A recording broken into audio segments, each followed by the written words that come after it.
कभी कभी इंसान की उम्र से नहीं, उसके इरादों से उसकी महानता तय होती है। और अगर इस कथन का सबसे सशक्त उदाहरण कोई है तो वो है शहीद आजम भगत सिंह, एक ऐसा नौजवान जिसने सिर्फ 23 साल की उम्र में वो कर दिखाया जो आज कई जिंदगियां मिल जाएं तो भी न कर सकें। जिस उम्र में लोग करियर सोचते हैं वो इनकलाब की राह पर चल पड़ा। जिस उम्र में लोग प्यार में डूबे रहते हैं उसने देश को अपना पहला और आखिरी प्यार बना लिया। बचपन से बगावत भगत सिंह का जन्म हुआ 28 सितंबर 1907 को लायलपुर जिले के बंगा गांव में, एक ऐसे परिवार में जो पहले से ही क्रांति की राह पर था। बचपन में ही जब उन्होंने जलियांवाला बाग हत्याकांड की खबर सुनी तो उनके दिल में कुछ टूट गया और कुछ बन गया। उन्होंने मिट्टी उठाई उस जमीन की जो शहीदों के खून से लाल हो चुकी थी और कहा, अब मेरा जीवन देश को समर्पित है। विचारों की आग भगत सिंह सिर्फ एक क्रांतिकारी नहीं थे,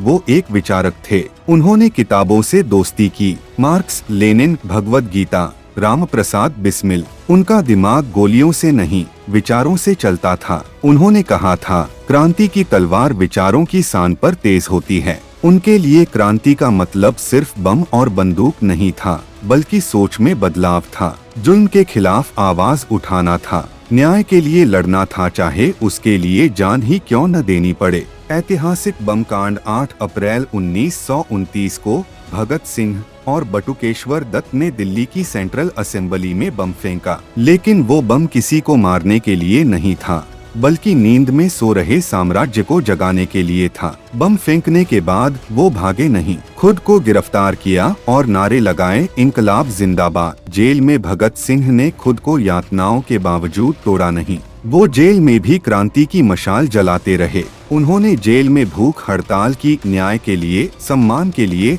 अपने साथी कैदियों के अधिकारों के लिए। जब अंग्रेजों ने उन्हें खाना नहीं दिया, उन्होंने कहा, भूखा रहूंगा लेकिन झुकूंगा नहीं। उनकी हड्डियां गलती रहीं, शरीर कमजोर होता गया, लेकिन आत्मा और इरादा पहले से भी मजबूत होता गया। फांसी, लेकिन गर्व के साथ 23 मार्च 1931 रात का समय भगत सिंह, सुखदेव और राजगुरु को फांसी दी जानी थी, लेकिन उन्होंने मौत को भी मुस्कुराकर गले लगाया। उनके आखिरी शब्द थे, इनकलाब जिंदाबाद। मौत से पहले भी उनके चेहरे पर डर नहीं, बल्कि गर्व, जुनून और आत्मबल था। और उन्होंने इतिहास में वो स्थान पा लिया जहां उम्र मायने नहीं रखती, सिर्फ इरादे, विचार और बलिदान याद रह जाते हैं। प्रेरणा की बात, आज जब हम जरा सी मुश्किल में हार मान लेते हैं तो सोचिए भगत सिंह ने मौत को भी चुनौती दी थी। जब हम ये कहते हैं कि मेरे पास कोई चारा नहीं था, तो याद रखिए भगत सिंह के पास हर चारा था जीने का, लेकिन उन्होंने देश के लिए मरना चुना।